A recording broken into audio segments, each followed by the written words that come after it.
we've had some reports of people sleeping out outside of the city walls. So we shall be going to kind of check them out. We obviously get reports from the public and also other services to let us know where people are actually sleeping rough. So hopefully we can engage them and hopefully we won't get too much grief for waking them up.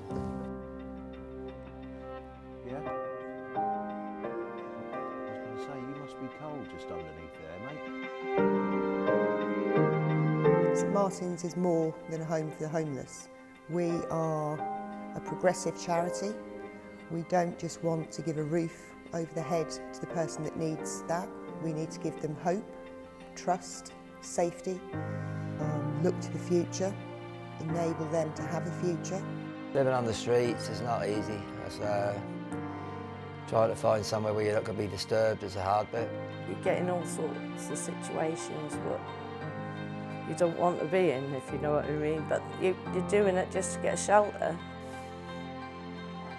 I had enough of it all my life. In 2018, the government produced a rough sleeping strategy in response to a commitment made to halve the number of rough sleepers by 2022. Funding was agreed for local authorities with high levels of rough sleepers, and St Martin's Housing Trust put forward a proposal for an emergency assessment project. Well, way back in February 19, we just started to hear a little bit about the government funding for the Somewhere Safe to Stay initiatives, and we thought that would be great for Norwich. We've got a real gap in our provision here in the city, so we started to talk to our colleagues in the City Council about whether we could access some of that funding. When we heard that we'd been successful, or Norwich City Council had been successful in applying for this grant, we had to look for a property. So we found what we considered the ideal property. It was the ground level that we needed. A lot of people that we work with have quite serious physical health issues, so mobility could be quite difficult for them. So for us it was ideal. Because of the location of the Somewhere Safe to Stay hub, we knew it would be really important to work alongside the local community. So the team and I worked really hard to establish a community engagement plan and really look at all aspects of how we were going to work alongside the local community. All right, well, let's have a think today, because we're kind of moving slowly towards getting the Somewhere Safe to Stay hub up and running. What's the situation with the contractors? We just need to make sure that people are prepped to know that they're not to make loud noise outside. There'll be no shouting and screaming. In September 2019, the St Martin's team had their first opportunity to present to the Planning Committee a request for change of use for number 5 Recorder Road. It was a huge blow to the team when they heard the application had been turned down. When we identified the property, obviously it was ideal for us. It wasn't ideal for the neighbours. They were not keen. They absolutely were behind us in terms of what we were trying to achieve, but they were concerned that the location wasn't really right. We always work really hard to work with our neighbours and engage with them, and really we want them to we want to be part of their community and they part of ours. So it's really important that we work together on things that we can actually do to support each other. In October 2019, we had the opportunity to go back to the Planning Committee and represent our case, and we were successful at that point, and we were absolutely delighted. We were so pleased, and that meant that we could move forward, but we knew we still had a long way to go, and there was a real question mark over whether we could actually get anything ready for the severity of the winter that we were expecting. With the news that planning permission had been granted, the team were eager to take their first look at the building. They knew there was still a long way to go before the hub would be up and running.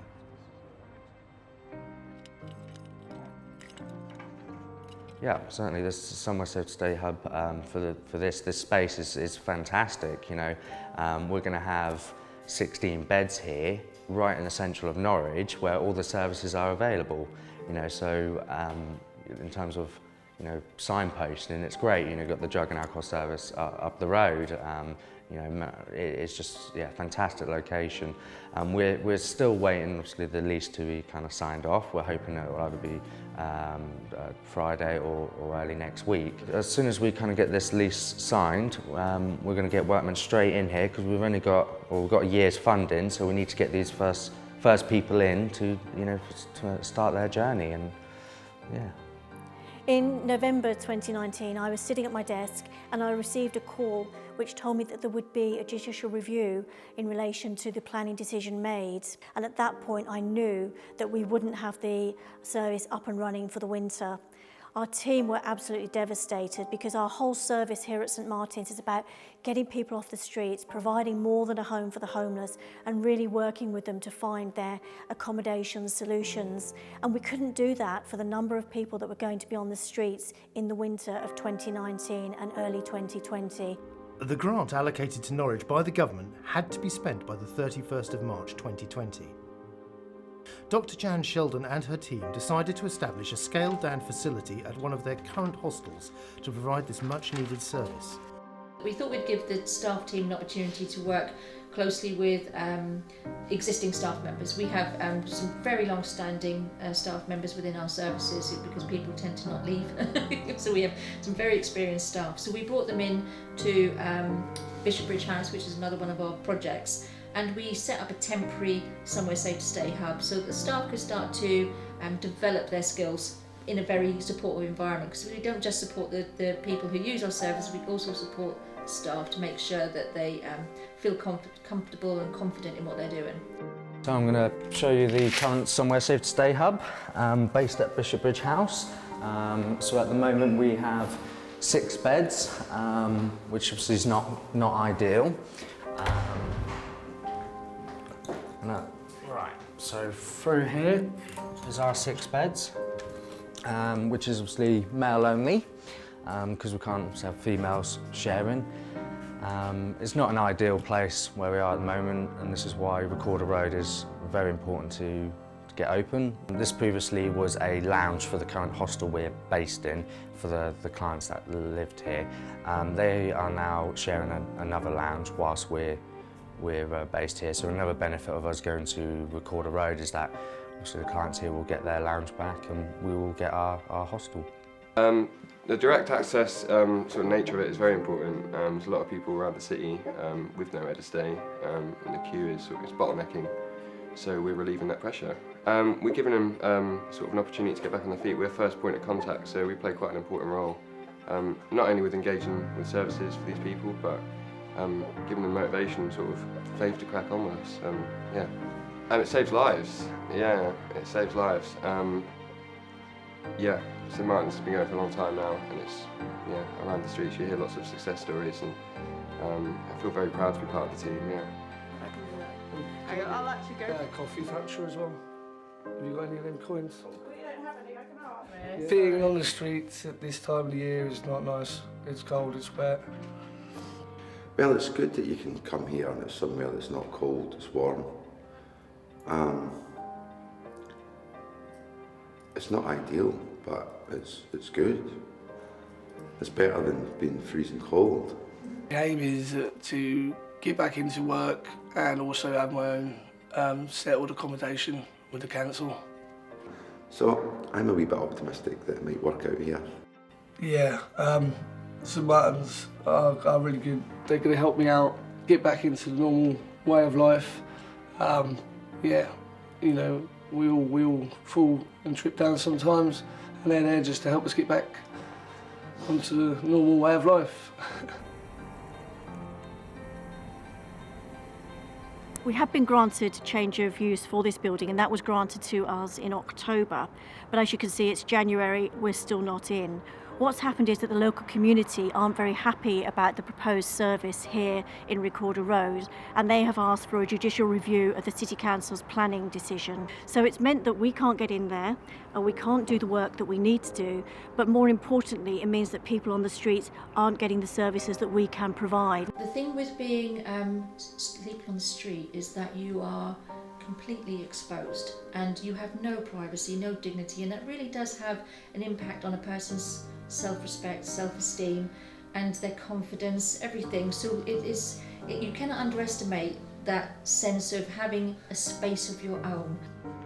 It's January 2020 and the judicial review is still not resolved. Jan and her team are becoming increasingly frustrated that the Somewhere Safe to Stay hub is not up and running. But the team are determined to maintain this vital service until they can get into Recorder Road. There should be no one sleeping on the streets who doesn't want to. In this day and age, if we can put someone on the moon 50 years ago, and we've got people living on the streets today, what's going on?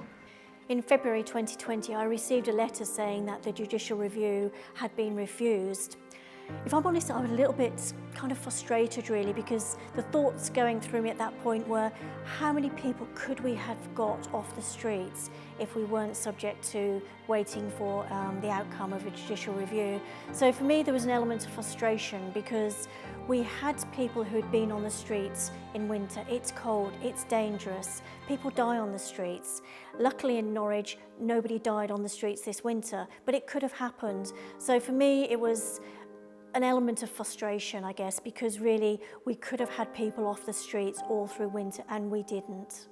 It finally looks like work is about to start on the hub, but nobody saw this coming. The time has now come for us all to do more. From this evening, I must give the British people a very simple instruction. You must stay at home. That slowed things up considerably. Our team, our maintenance team particularly, worked so incredibly hard on making sure that we got the building ready, but they were really struggling in terms of getting supplies. And I know this happened across the whole of the world essentially, but for us, beavering away trying to get this one service up and running, which we've been trying to do for the past year, it was just another level of frustration. It's been a long haul really to get it started, but it's finally got to go ahead. And there's a time where it's hard to get the materials, but we've got them now, so that's we can go with full steam ahead now and get it done as quick as possible. Yeah, the coronavirus has impacted the building. We're really, we're keeping the work down to a minimum really, and doing emergencies only. We're wearing masks when we go into the houses. When we finally got the lease signed and we started to move forward in terms of getting the building ready, the team were absolutely delighted. I can't tell you. They've started to think about how the project will look, where people will sit, how the sleeping pods will work, how we'll minimise infection in terms of the COVID virus. And they've really started to kind of own that project now in a way that they couldn't possibly before. So there was a real feeling of excitement, relief, and just wanting to get the job done, wanting to get out there on the streets, giving people somewhere else to stay, another opportunity to turn their lives around and start to live the lives that they want to lead. It's taken far longer than St Martin's had hoped, but they are finally ready to welcome guests to the hub. We have a number of residential projects within St Martin's, and we always work really hard to work with our neighbours and engage with them, and really we want them to be part of their community and they part of ours. So it's really important that we work together on things that we can actually do to support each other, things that we can actually bring to enhance the experience of living together in that same neighbourhood. So, and I think we're having quite a good reaction now from everybody, and we're getting a lot of support, which is nice. So the Recorder Road Assessment Centre here is incredibly important, not only for the people and the service users that will be coming here, but also for the city itself. It's quite a complex situation and issue, homelessness, and we recognise it in Norwich that we have quite a diverse section of our community, and that does include the homeless community as well. And we recognise also that we have got quite an increase in homelessness within Norwich, and that is the main centre for homelessness in the whole of Norfolk. Looking back now, we have been on an incredible journey, and nobody in the team could have quite forecasted how that journey was going to go. We've had planning committees ×2, judicial reviews, setbacks, COVID. We have had so much to contend with over the last 18 months to get this service up and running. But one of our core values at St Martin's is about being tenacious. We knew this service was needed, and we just kept going because we have absolute belief in this service will save lives, and that's what we're about at St Martin's. The Pathway team is back on the streets. Homelessness is still an issue in Norwich, but at least the team know that they can offer a safe place to stay. Just asked me why I wanted it. I said, because otherwise I don't know what to call you, do I? So. Right, okay. Leave them two alone.